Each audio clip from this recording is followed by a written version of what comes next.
This is for Andy. Andy, were you surprised at how broad folklore.org became, and do you have any further plans for it? I don't think it's all that broad, but it was very, very just personally satisfying to do it, and especially the book coming out of it. Actually, surprisingly, I was interested more in the software initially, making it a platform for people to tell stories, but I learned that the value was more in the stories than in the authoring system. Folklore.org is the website, and Tim O'Reilly convinced me to publish a book based on the stories, which many people, I was a little scared to do that because I was afraid they'd make me take the website down. But Tim O'Reilly understood that no, the website helps promote the book and stuff. But having the real book, it in a book form for some reason was more satisfying than having them on folklore. So I was really happy the book happened. That's cool. Yes, sir. Is there something that you've noticed in terms of the difference between the older Mac crowd and the younger Mac crowd? Gray hair. Do you think that the younger Mac crowd doesn't really quite appreciate Apple and where it's coming from and all that? Because they weren't around for that? Sorry, I missed the question. Do you feel like the younger crowd doesn't quite appreciate Apple and where it started and where it all came from because they weren't around to experience that? I think they do appreciate it because of the products. I think the reason they're excited about Apple is because the iPod, the phone are great, and I think the iPhone has so much of that same exact spirit that the Macintosh had. So the young kid who's maybe even never used the Macintosh but fell in love with their iPhone, I think I can relate to that. Yeah, let me say, I travel a lot, and I visit a lot of young people and old people, and the old people, know all the stories and very important to them. The young people have seen the movies and read their books, had it in their presentations in classes, in high school, at universities. They've seen Pirates of Silicon Valley, and they are excited about the old days, the stories of the early Apple, the development of the Macintosh. Yes. It's surprising, but they are. And it's amazing. The Macintosh groups cover so many ages, and there isn't that huge a difference in why we feel the way we do, what kind of people we are. I think there was Neanderthal nerds. It's like a genetic, defect. I got a question for Guy. Yes. And I'm only asking you because this is what you used to do. Do you think there's still a place for evangelism and someone who goes out and gets people excited who may or may not be really understanding what the Macintosh is about and bringing them around? I absolutely do. I think that, well, there is still the other 95% to get, right? So there's that. But I think that you can't just depend on just the sort of inherent wonderfulness to come across. You have to go out and actually, you're actually changing people's behavior. And evangelism comes from the Greek word of bringing the good news. And was it Mike Murray who came up with that term? Boych. Boych?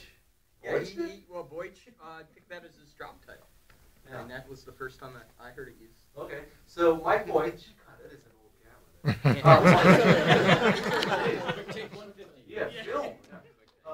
Yeah. So evangelism means bring the good news, and I can tell you to the core of our existence, we believed that when we told people about Macintosh, we thought we were bringing the good news.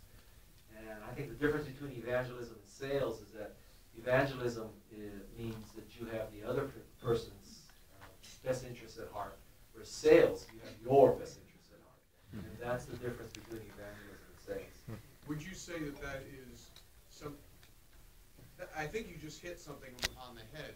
Would you say that is kind of like the core philosophy of Apple as opposed to other computer makers? No. I think that the deep in the DNA, and we have half the DNA here, it seems to be that it was all about making people more creative and more productive. And that's, as a venture capitalist now, I tell companies, if you change the world, you will probably make a lot of money. But if you start your company simply to make money, you'll just attract dickheads. You'll fail. So it's very simple. Change the world, the money will come. I have a question for you guys. Yeah. I'm trying to post some pictures to your the Flickr page. I need all top stickers. Where do I get them? Trust me, I'll take care of it. Yes, sir. If there's somebody that you think that could succeed Steve Jobs as CEO of Apple, who would that be? Next.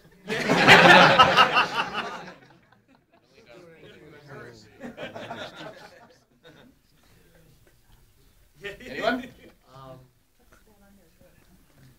Yes, sir. Oh. Well, with the announcement this week with Apple wanting to leave Macworld, what do you think is the future of conferences such as what a lot of people are down here for?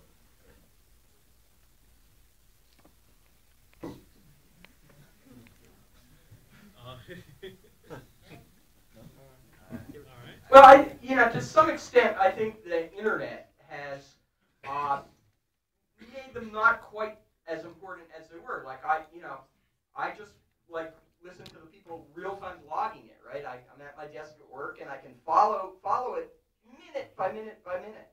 And so I think the network makes it so you don't have to be there much, and therefore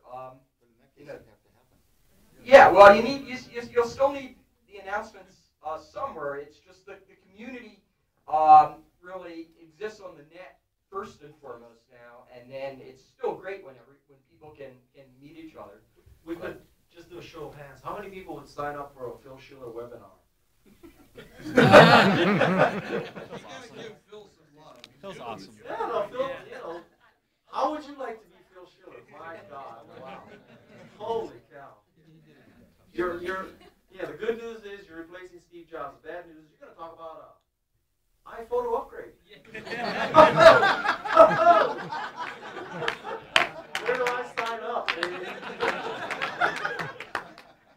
the program for this year, it has a listing for a date in 2010, Macworld 2010 in San Francisco. So they're still going to do something. It's just that Apple is not going to be the lead there, and I So don't know. it'll be interesting to see what they do to fill that gap. Yeah. Maybe they'll have blogs. I don't have any predictions as to what the direction goes right now. It's hard. You're just going to guess and you're going to be right or wrong. But I know what people are talking. Some people feel that we are the community, we're the important ones, and Apple has sort of snubbed the community and said, well, we're the important party, you aren't. And so there's some worry in some people's minds about what it means and what's going on, and are we still going to be together? But without just one event out of the whole year of Macintosh products that you read about and you follow, one place where we all gather together and meet other Macintosh, the most hardcore Macintosh fans are here. Apple says, oh, we introduced the Macintoshes to many more people a day in our stores than an entire Macworld conference, but the real hardcore fans are here. So, and so I wonder what it's going to mean. Business-wise, I can't see any real noticeable, instantaneous thing that you'll ever see. So you'll never be able to judge, did it matter? Do you think it will affect a lot of the third-party development that makes up so much of the rest of the conference? I don't understand why Apple not being in Macworld would affect the third-party development. They develop for basically to have companies to make great products that go along with the Macintosh, to sell them and make money, and they'll keep doing that. All right, guys, that's about all the time we have. If you guys have any questions for us, we will be at the bar. I would like to thank these gentlemen one more time.